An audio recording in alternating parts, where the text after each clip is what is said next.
No Eric Dungey for the Syracuse Orange, no problem, as the Orange are out to a 14-point lead at halftime. Welcome to OPP at the half. I'm Chris Thomsen, joined by Nick Dugan and Zach Lang. Guys, before we get to you, let's check out these first half stats because they are impressive for the Syracuse Orange. So far, they have 425 yards on offense, scoring 38 points. This is a group that averages just over 450 yards a game, and they've already reached that by halftime. More importantly, there is no Eric Dungey in this one. As I said earlier, it's been Zach Mahoney from the beginning, and the offense has not looked this good all season long. Guys, I'm certainly surprised with how Mahoney's playing so far. What do you think? Well, absolutely. We saw him come in early. He had a couple of throws behind receivers, overthrowing receivers, things that you might expect from a backup quarterback coming in. But overall, a very nice job. And the big thing for me, actually, no turnovers. Eric Dungey's thrown a couple early interceptions these last couple games. But for today,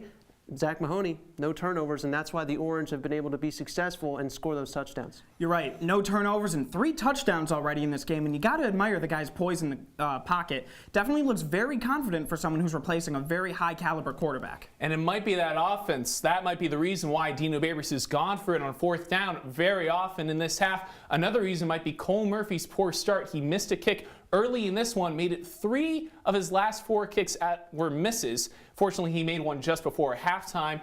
But guys, what is the decision making here so far with Dino? He's going for it on 4th down. Is that the offense or is that Murphy? Well, we know Coach Babers has never been afraid to go for it on 4th down. I mean, it's part of his DNA. He likes to really press his offense and really try and keep them out on the field as long as they can to get that full 6 instead of settling for 3. But you saw towards the end of the half there, going for it on 4th and 5 from the 30-yard line, there's not a lot of confidence right now in kicker Cole Murphy. I agree, especially with Cole Murphy. After that Miami game, you thought he was on the upside. 4 for 4, hit a career-long 53 yards, and now he's just shanking it left and right, Chris. I don't know what to think, and I don't know what Dino's thinking. Well, I gotta say, the PAT he hit, he's been hitting all of them, and they've been straight down the middle. So not left and right, supposedly. But what is left on our show is predictions. And guys, how's this one gonna end up? Nick, let's start with you. Well, I think it's still a high-scoring game. It's already a high-scoring game. I think it gets a little bit higher, but not out of hand. I think 55-38, the Orange win this one. I think that both teams able to go into halftime,